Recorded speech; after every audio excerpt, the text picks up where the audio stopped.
Hi, Grayce. Hi, Eric. Grayce, you wouldn't believe what happened today. I wouldn't believe it. You're right. I got nominated for the sexiest man alive. I don't believe you.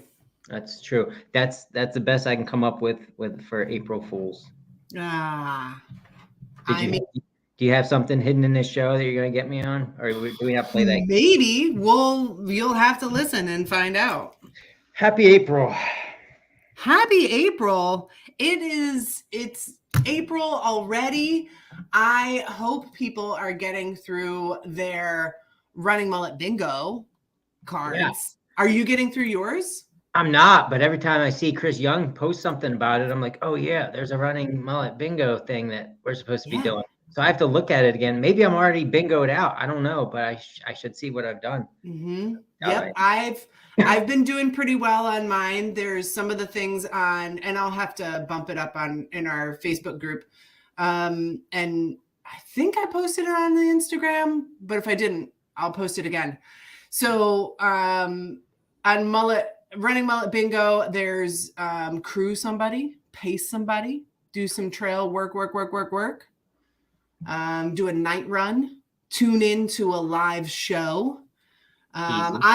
I just did one yesterday, which is a new buddy run. And that's when you run with somebody who you've never run with before. And I did that. I ran with Gina Ruck and we went up to Leg Destroyer and it was super fun. That's awesome. Is there a block on there about letting Eric do the intro to the show? You know what? There is not. 0 points for you. Let's actually let's do that right now. Right now. It's episode 57, Grayce. Welcome to 57. There are a lot of myths about running from way back when. Let's try to debunk a few of them on episode 57. Awesome. I'm Eric, Idiot Runner Kosek. And I'm Grayce, Hot Pants Langheim. Eric is all business in the front of the pack, and I am all about the party in the back. That's right, business up front and party in the back. Together, we are the Running Mullet. And we are going to talk about every aspect of running, the podium to the DNF and everything in between. If you are a runner, this show is for you. Now sit back, get out your foam roller, and enjoy the party.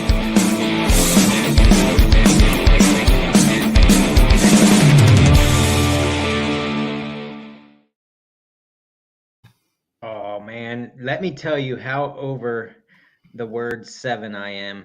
So because 7 doesn't rhyme with things, Grayce, you don't understand. It doesn't, no. It ruins me, and I only have so many options, and I've had to do that. What's for 57? So I've had to do this 5 times. Yeah. It makes me look bad. I'm tired of it embarrassing me. Yeah, it is embarrassing. We should just stop. We should just stop here. Okay. Yeah, it was a good run. It was good. How? That's your April Fools, because we're continuing. It's gonna keep going. It's more. It might not be an April Fools for some people. It might be like, oh man, they're gonna keep going. Like they might have been happy. I don't know. Cool. How's the Grayce doing? I'm doing good. I'm had a lot of fun over the long weekend. I had Friday was a holiday at my work, so I had Friday, Saturday, Sunday to have lots of fun and got to hang out with Marisa. I went, and that was a new buddy run too, because I've never run with her before. So I did 2 new buddy runs. Yeah, I saw that. I was totes jelly about that. No, it was glorious. It was magical. There was glitter came out of the trees. That's how magical it was. That woman gets around. I mean that in the best way possible, but man, she gets around. Yeah, you just got to reach out. That's what I did. I thought to myself, I really want to run with Marisa. I've never run with her before, and so I messaged her, and she said yes. Wow, that's all it takes. That's all I had to do. I had her first, so I'm happy with that. I'll reach out again at some point to take it. I almost killed her once. It was fun though. I mean, it was a pretty cool all right. Yeah. Okay, I believe you. How was your weekend? Oh, my weekend was good. I didn't have any of those vacation or holidays you're talking about because we work through them so that we can take them off between Christmas and New Year's. Okay. Don't talk to me about it. It's just dumb. Becky and the girls had off Friday and Monday, and I had to go to work like a dummy. Yeah, working is stupid. We should all just quit our jobs. Yeah, don't and that's talk me into it too much. Yeah. And I think I don't know about you, but this makes me think of the first running myth, which is all you need are a pair of shoes and it doesn't cost anything. Oh, yeah, that's a great one. Yeah. No, it's like the cheapest sport out there, right? Yeah, cheapest sport out there. No, false.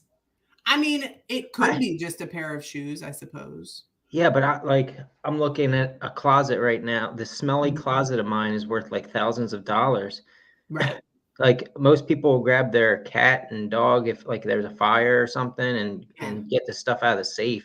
Like I'm heading to my closet.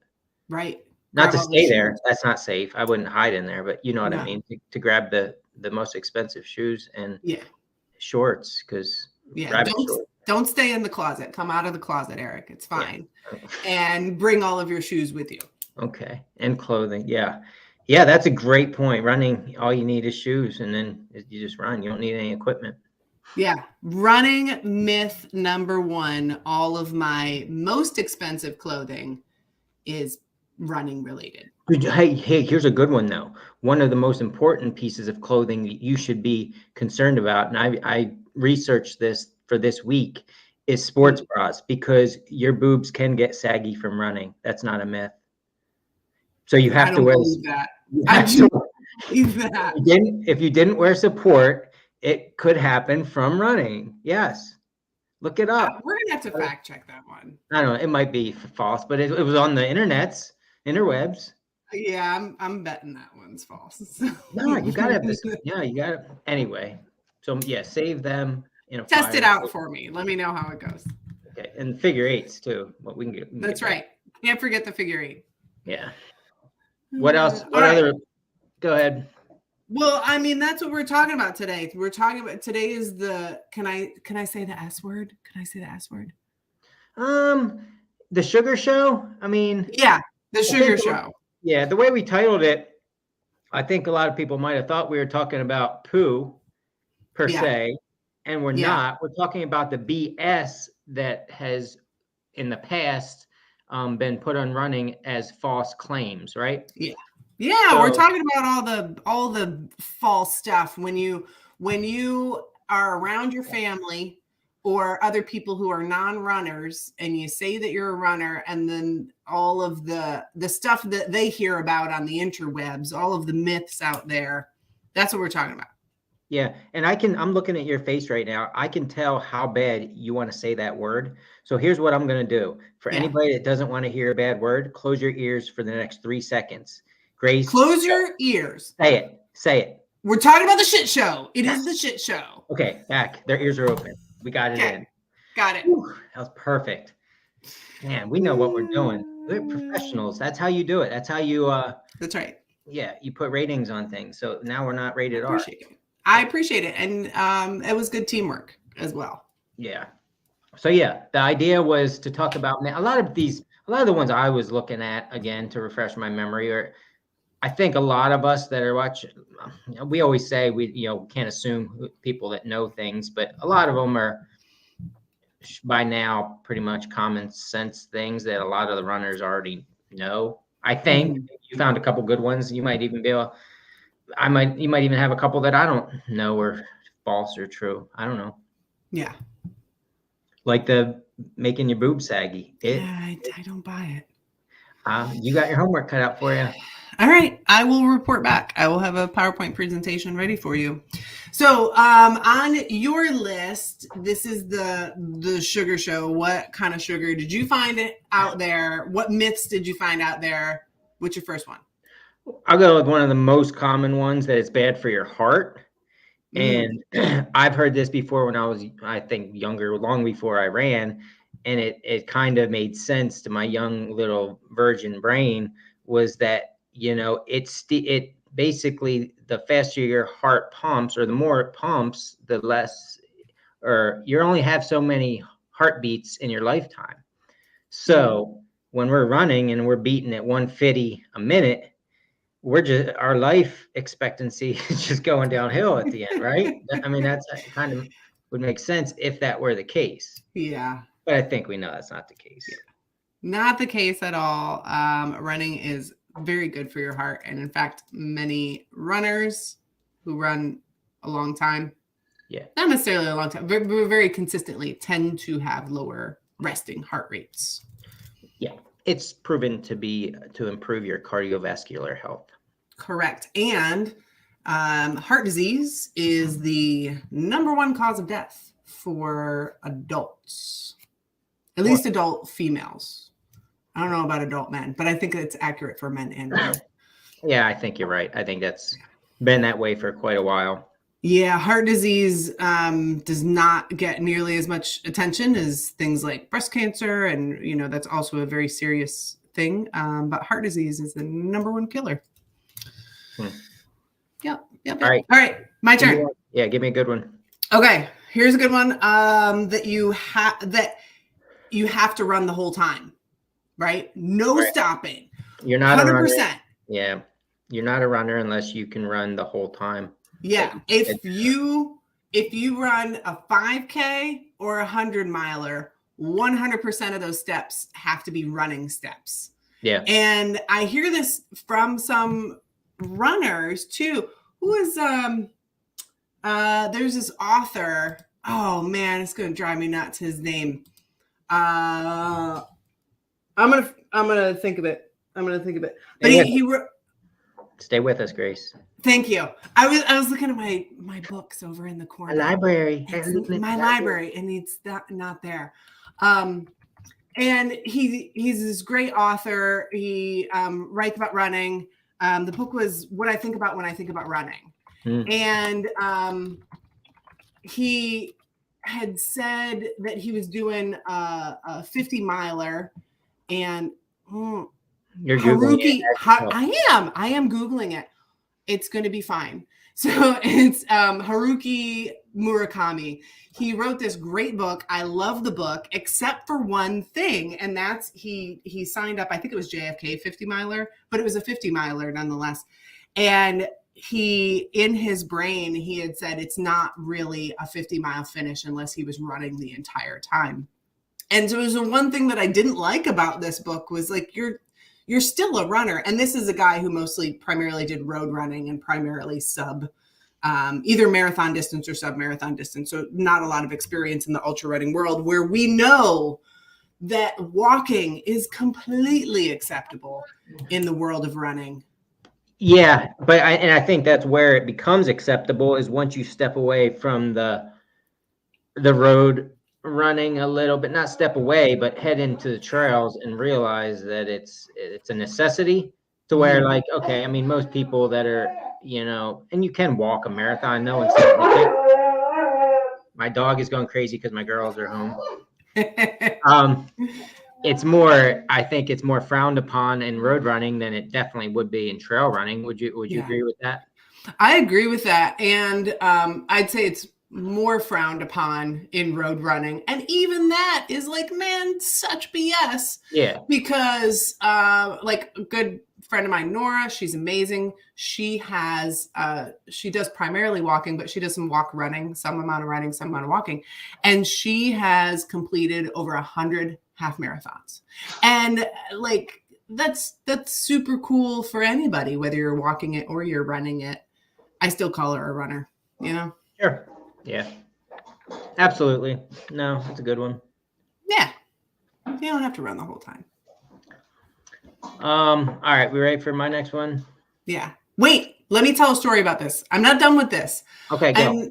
Okay. So this is the hardest thing about the whole thing about you have to run the whole time.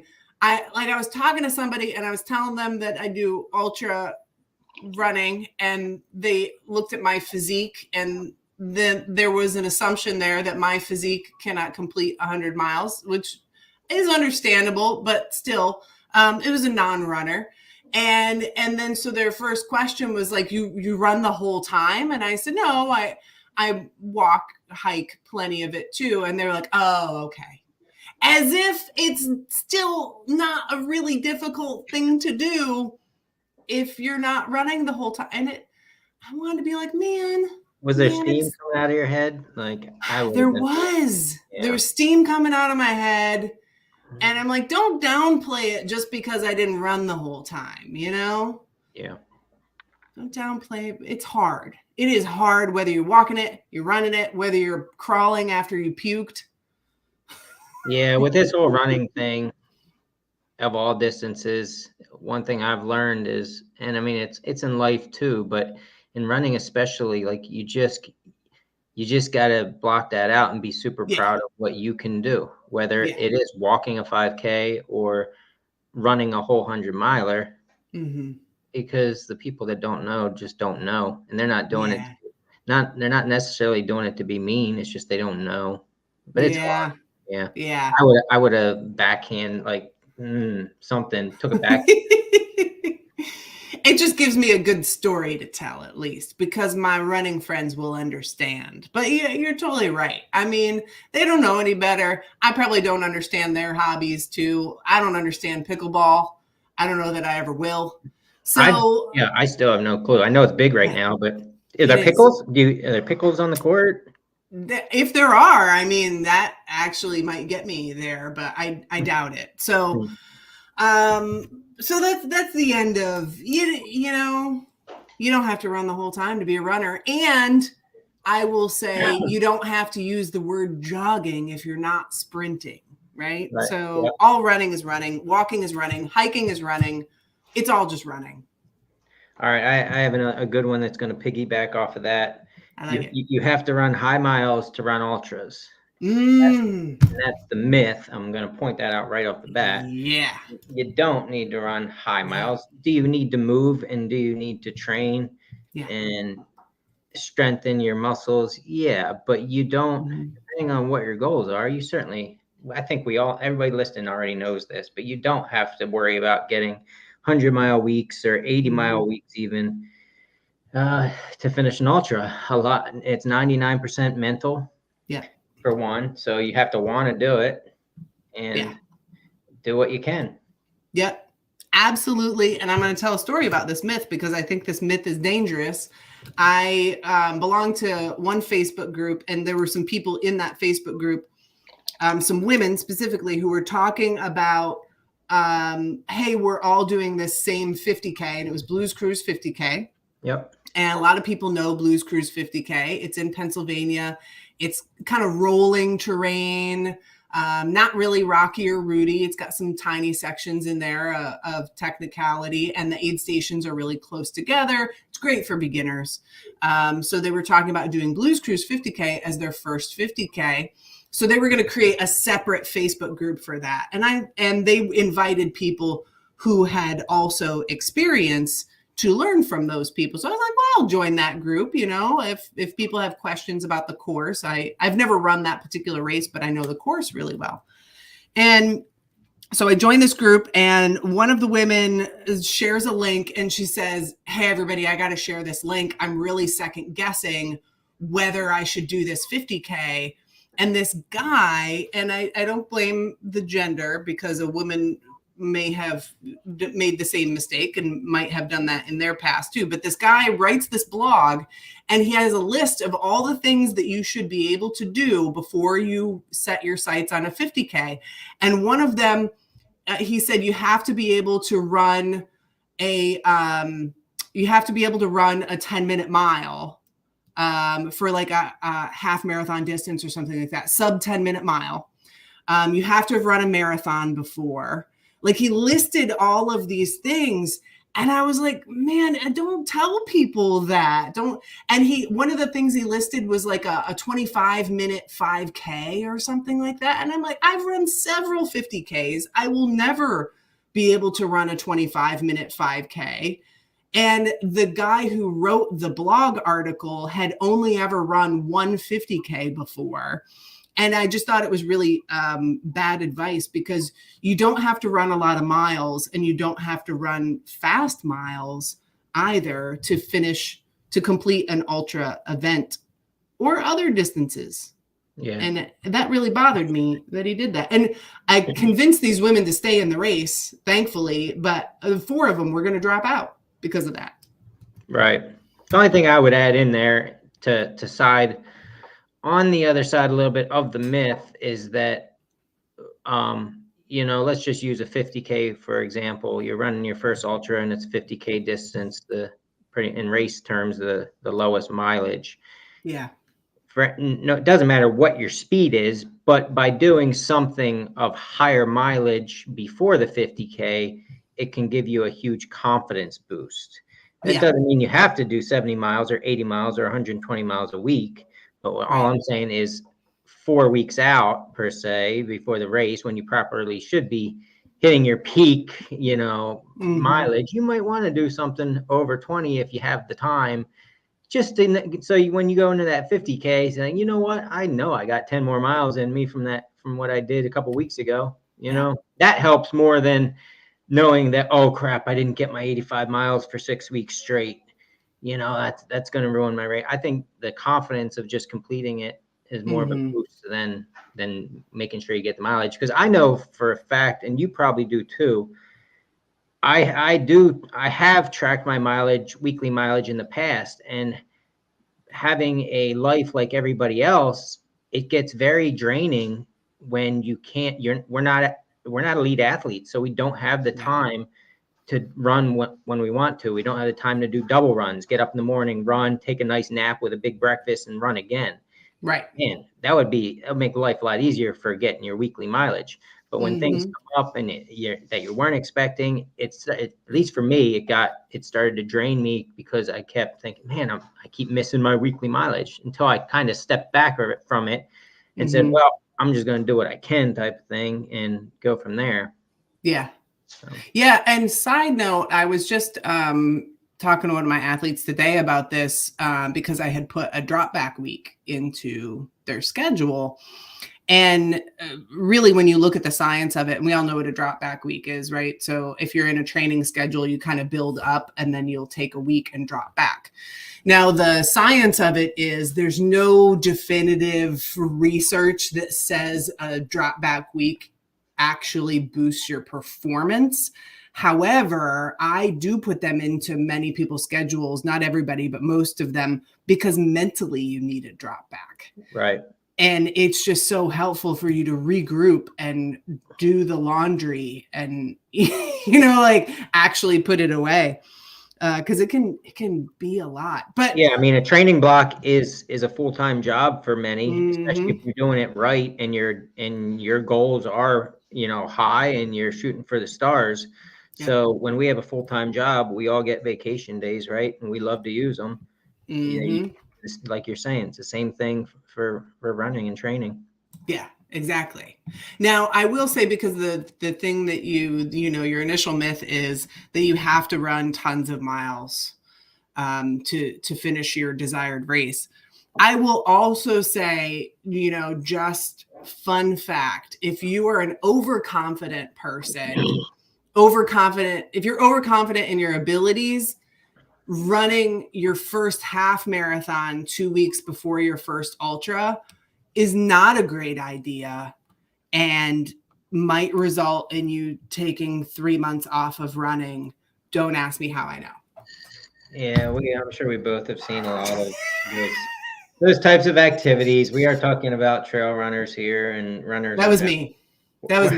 I did that. The smartest group. Don't run your first 50K 2 weeks after your first half marathon. But yeah. Now, after a while, after you have the base under you, it's fine. That's not that bad. But no, but that was my very first half marathon ever. Too soon. Yeah.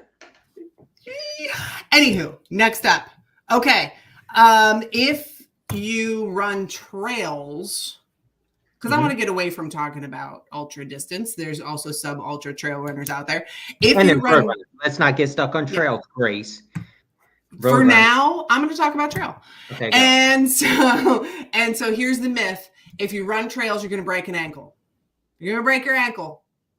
You're going to fall and break an ankle. How many trail runners do you know with broken ankles? I know a lot with swollen ankles, especially currently. That's Accurate. Yeah. Now, might you trip and fall? Yes. Might you do a little funky twist? Yes. Are you going to break your ankle? I know a lot of trail runners. I know none of them who've broken ankles. I know broken wrists from falling and bracing your fall. That's because that's a good point. You can break your wrist because your wrist hasn't been bending and twisting as you train and hitting the ground like your ankle does. Yes. Your ankle's like this giant, strong rubber band out there. Mm-hmm. Yeah, you might stress it out every once in a while, but suck it up, Buttercup. That's right. You can strengthen your ankles, and they're a lot stronger than I think people realize. For most folks, are you going to, if you're a road runner and you switch over to trail, are you probably going to fall more on the trail than you would on the road? Probably yes. And are you going to be fine? Probably yes. Like there have been some tough falls out there, but a lot of times you just fall and then you get up. And that's it. Yeah, and this falls right into the biggest myth out there is that, you're going to ruin your knees. Grayce, you're going to ruin your knees. You are. You're going to ruin your knees. And the ankles join that myth with, we're not going to ruin them. We're actually strengthening them, the ligaments and the tendons. So shut your face, you knee people. Shut your face, you knee people. Yeah. That is the quote of the day. You should get that on a t-shirt ASAP. Get it on a t-shirt. Shut your face, you knee people. And this is accurate. So there is research that is good research that shows that running is good for your knees. It's good for your knees. Yeah. Leads to better knee health. Now, do runners tend to have more things like runner's knee? Yes, but are they more likely to deal with it and ward off other worse things like heart disease? Also, yes. So, yeah, there you go. Exactly. And even what's the sore old people? What's it called? Carpal tunnel? No, not just your hands. Arthritis? Yeah. God, that was a tough one for me. Yeah, I mean, a lot of people think that your running will lead to early arthritis because your joints are going to be sore and tired, and it actually is. Studies have been out there that have proven that it wards off arthritis. Yes, movement is very, very good for people who already have arthritis or at greater risk for arthritis, which arthritis can be caused by several things like autoimmune disease or genetics. Far more than running, it is genetics. I just, last time, because a lot of times if you have an injury, the doc can tell you if you have arthritis in your knees. Last time I had an x-ray just to check some stuff out, they said no arthritis for you. And I was really excited to hear that. No arthritis in my knees. I run all the time. I've been running for years. And my mom has, I will say this, my mom has rheumatoid arthritis. She was diagnosed in her 30s because she does have an autoimmune disease. And it's primarily in her hands are the worst. And she doesn't have movement of all of her fingers. But one of the primary reasons why she can still move her hands is because she knits. And her doctors have told her over the years, over and over, that that's the best thing that she could be doing for her arthritis. So movement is really good for you, and it can push back all the stuff that's going to get you later on because of genetics. Running and movement is so good for you. Yeah, running's a pretty good drug, isn't it? Yeah, it's not going to hurt your knees. I mean, it will if you fall on your knee, but whose turn is it? It's my turn. And this one's a little more specific to female runners, and especially female runners who are alone. If you run and you're female, you're going to get kidnapped. You are going to get kidnapped. That's definitely going to happen. And I haven't been kidnapped yet. There are really unfortunate situations that happen. Are they few and far between? Yes. Does that mean that we shouldn't be careful about them or be aware of them? Absolutely not. But I can't tell you how many times the conversations that I have with non-runners about running, one of the first things they say is, I can't do that. I have bad knees. That's number one. And then number two is, don't you worry that that somebody's gonna stick you in their I'm like, I mean, I'm always cautious, but not any more or less cautious than I would be if I was walking down a street with a creepy van sitting there. So, I think that's one that it's not a myth, but I don't know. I think people worry about it more than, here's the thing is that other things like dehydration, heat exhaustion, cold exposure, heat exposure, saggy boobs, not a thing, but heat exhaustion, cold exhaustion, dehydration are far more prevalent, and we don't talk about them nearly enough. I think we have a lot more risk to those things, and we should be talking about them all the time, and we don't. We talk about creepy van. Yeah, and there's not a lot of them. That's the stuff that's the scariest, I guess. It is. It is scary, but so is kidney failure. That is super scary, and we should be worried about things like kidney failure, and we're not. God, we're not. Bring it out of the depth, the hole that you're in. It's dark down here. Can we talk about some more fun? Do you want to talk about saggy boobs? Does that make you feel better? I can talk about them all day, but no. What do you got? What's next on your list of running myths? If you get a cramp, eat a banana. Mm-hmm. No. That's a good one. Cramp is not from because you didn't eat a banana that morning. Could be electrolyte imbalance a little bit here and there, but most of the time it's from improper breathing technique. Yeah. Fact. Accurate. You can eat your banana, but whatever. Yeah, that's an old one. There's another one that is primarily in the OCR community, and OCR stands for obstacle course racing. Primarily in the OCR community, if you're cramping, eat mustard. Yeah. So they carry around mustard packets. And that one, I don't buy it. I don't buy it that's. I mean, from what I understand, it can be caused by a little bit here and there, like what you ate or what you didn't eat. But the majority of the time that somebody gets generic cramps, because for one, they just started out and they went out too hot, and they didn't, not getting enough oxygen. Mm-hmm. Yep. Dehydration, that's one of them. And it's dehydration. It's like daily dehydration. Like the day before they also didn't hydrate, and that can cause leg cramps. I did do a race. I had cramping. I had that stomach cramp that you get, that comes from your, what's that thingy called that helps you breathe? Lungs? No, right below them. But anyway, your diaphragm. It comes, a cramping of the diaphragm. And I figured out what I was doing. I was running in it was very hot. It was like July, and it was very buggy.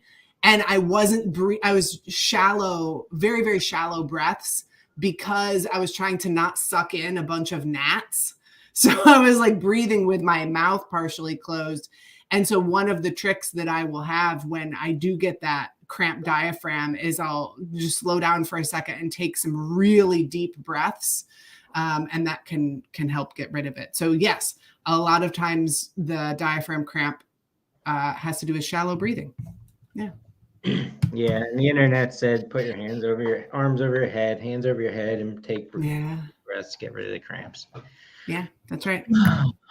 That's good. Well, it's your turn. What do you got? Anything? You go with your next one. Okay. This is another popular one from long ago that was kind of ingrained in our systems, is that before you go out for a run, you better stretch. Right. Yeah. You can't, it's not really going to do you any good. It's wasting your time. The dynamic warm-up movement and jogging and skipping and that kind of thing is much better to warm everything up than touching your toe. I know how much you love to reach over and touch your toes. I do. But it doesn't really help you for warming up for running. And now post stretching, that's much more recommended. Yep. So yeah, absolutely. Save your time for the post stuff, and instead of stretching, get out there and look up some good dynamic warm-up drills. Yeah. And on top of that, flexibility in and of itself does not necessarily prevent injury. So all flexibility does is increase your range of motion. It doesn't inherently prevent an injury. It doesn't mean that your tendons are going to be stronger. Your tendons are what they are. They're made of the tissue that they're made of. You can, you can have a larger range of motion so that when you trip and fall, you have a little bit more space to have movement. But flexibility, I know some people who want to increase their flexibility so that they don't get hurt. You're still going to trip and fall. And it doesn't prevent injury in a very direct way. It just increases your range of movement. And in fact, having very loose hamstrings, at least for short distance running, track running, having tight hamstrings can help because it's like a rubber band. And it snaps when you run, when you're sprinting. And if you have too loose of hamstrings, you don't have as much of that snap. So it doesn't help you in every situation. Yeah. All right. I got one more on my list. You might have a couple, but I'm going to throw this one out there real quick because I love this one. Yeah. It's a pretty simple one. Running is boring. Oh, I like that one. Want to run. Running is boring. Mm-hmm. And I would say to answer that statement, I don't think you've gone out with many trail runners and spent any time with trail runners, for one. Yeah. And I don't know. What do you have to add to that? Why is running not boring to you? Yeah, and here's how it's usually presented when I hear that is I hear cardio. I hate cardio. Cardio is boring. And I'm like, yeah.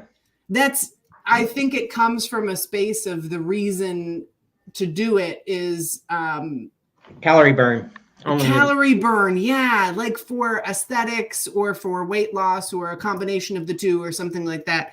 And that's a lot of people who run frequently, whether it's road or trail, usually that's not the reason why. I know that I am probably 30 pounds heavier with as much as I run, but I love it. And so, it's not for aesthetics. It's not for weight loss. It's because I enjoy it. And so I love it. And I think a lot of people who run pretty frequently, they do enjoy it. One of the best pieces of advice I got when I was training for, my first half marathon was you have to enjoy the training. And that's really one of the things that pushed me over more so toward trail is you want to enjoy the training. If you don't enjoy the training, you're only running for one day and that's the race, and that's not very sustainable. But when I get to go play in the woods all the time, man, it's so much fun. Yeah. I like it. All right. Before we go any farther, Grayce, we got to stick to the format of our show, which is always trying to bring in the guests and their statements and their questions. Okay. Who is Sports and Fun? Do we know? I don't know. Well, Sports and Fun, who are you and what's your name? But either way, they have a lot quite a few comments. Have you ever run into a wild animal on the trail? I've ran into a Grayce before. I think that's close enough. Yeah. And I think that is a good one. That's a good one though, because a myth is, you're going to get mauled by a bear. Yeah. Right. I've run in, let's see, the scariest thing. Bears, probably I'm not scared of bears whatsoever, but as far as popular belief, that's probably the scariest thing I've run into porcupines. I run into a possum with 6 little babies hanging onto its back. That was pretty cool. Yeah. Yeah. Lions yet. Yeah, and on the East Coast, primarily we have black bear, and well, I think that's the only bear we have over here on the East Coast is black bear. And black bears just want your peanut butter and jelly. They don't really want to eat your face off. Grizzlies want to eat your face off, but black bears don't. And much scarier, again, this is something that I think we don't talk about enough, is ticks. So ticks are far more dangerous, I think, out on the East Coast than black bears. Yeah, black bear, nothing out there wants to eat your face off. I just want to clarify that. They only want to eat your face off when you scare them, spook them, or get in a bad spot between them and their young, but they're not out there. Yeah, but anyway, how many miles do you run a week? I'm guessing they're speaking to us. Mine varies from 10 to 70. Everywhere in between. But again, I don't even really follow it anymore. I try if I feel like I can get time, and depending on what's ahead of me, I'd like to get to certain points, but it doesn't crush me when I don't get there. Yeah. Yeah, I think that's probably the same for me. I think I probably average 30 a week. Nice. That's about what I average. All right. Go. Next one is if your feet get wet, you're going to get blisters. Yeah. And I think the thing that contributes to blisters is really friction, not necessarily water. So I know there have been races, and before I started trail running, I was one of these hikers. When I would go hiking, if there was a creek crossing, I would take off my shoes, I would take off my socks, I would cross the creek and then put them all back on. That is what I did. That's no longer what I do, because I've learned that if you have some good socks and good fitting shoes, you should not have, you shouldn't really have that friction, and you are probably not going to get blisters just because your feet are wet. Now, in super long events, can it be helpful to try to keep your feet dry? Absolutely, but more because of trench foot than anything else. So simply the fact that they're going to be wet for 20 minutes or even 4 hours does not cause blisters. It's friction that causes blisters. Get some good socks. Yeah, good socks and good shoes.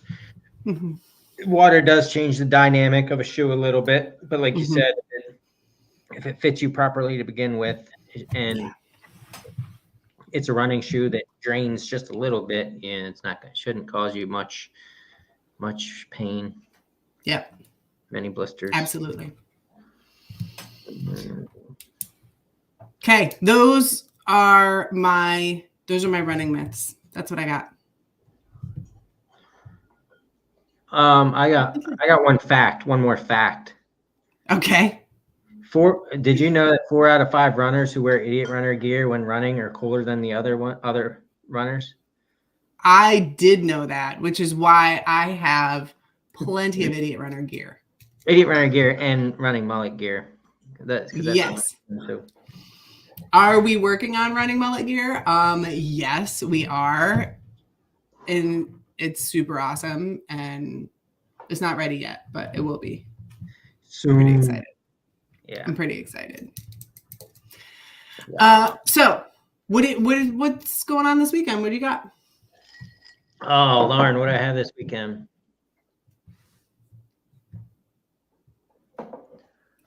You caught me off guard there.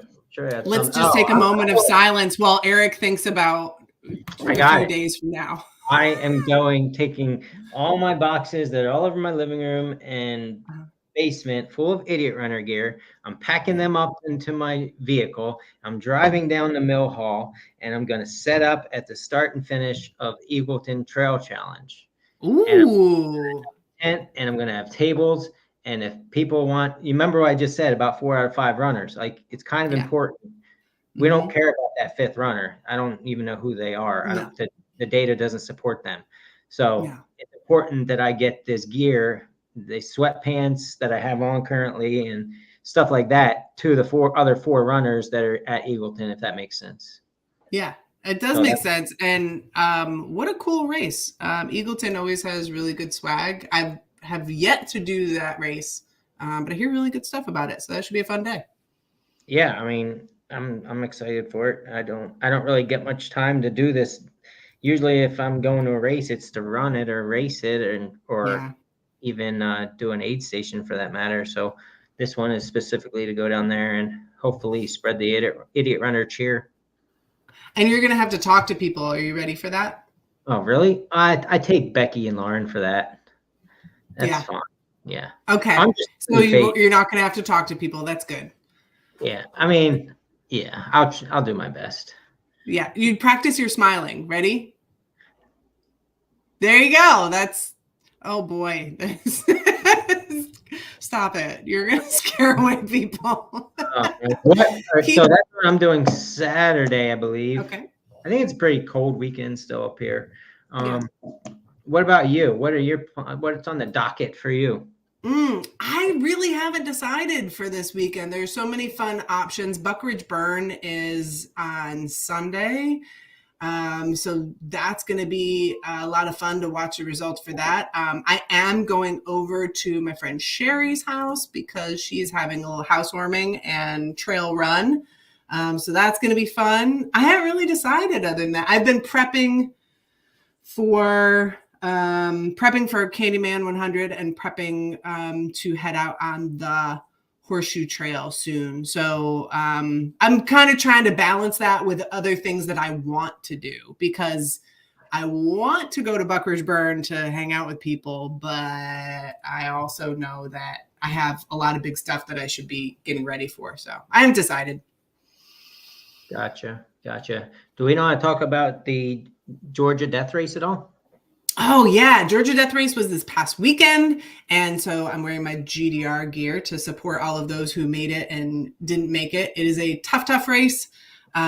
Joey put forth a valiant effort, and good job for her. She had to deal with some injury, and it didn't finish this time around, but she did her best. And there were some other folks who were there. Don Nisley, he was there. He had a good race. And so it was cool to watch everybody tackle that one. Nice. Did Don finished? He did. Yeah. He had a good race. Good. Yeah. So it was good to watch the results from that. And I saw a couple of people posting their photos from last year too. And it is a race that I completed and I will probably never do again. And I'm okay with that. There's nothing wrong with that. You played the beat. Go back and do it. Yep. Exactly. So fun race weekend coming up. And I think from here on out, I mean, we've got just nothing but awesome things happening. So the weekend after is Boston Marathon weekend, and I'm not running. I'm going to support Jill. I'm super excited for that. The weekend after that is Heiner, and we are going to be live broadcasting from the start finish. And Heiner's going to be nutsos. We might be broadcasting the night before Friday night if you're going up, because I think I'll be there. We're going to be broadcasting in the morning when they're all getting their coffee and poos out of the way. Maybe we'll do it from a couple porta potties. I don't know. Yeah.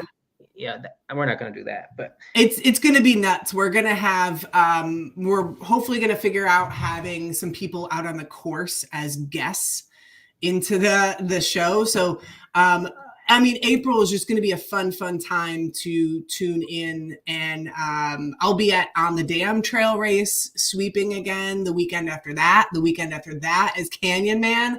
I mean, April and May are just packed full of fun, cool races, and we're going to be talking about all of it. Yes, we are. Let's start next week. Yeah. I can talk about Eagleton. Yeah, Eagleton's going to be a lot of fun. Yeah. All right, let's wrap it up. Yep. Thank you all for joining us, and we will see you for episode 58. Thank you. It's not a 7. I'll have a good week, I promise. And we need to figure out how to get us on the West Coast. That's all I'm going to say. Yeah, we're all over the place. We're all over. We don't even know it. It's true. It's true. Yeah. Grace, you have a great week. I will see you next week. All right.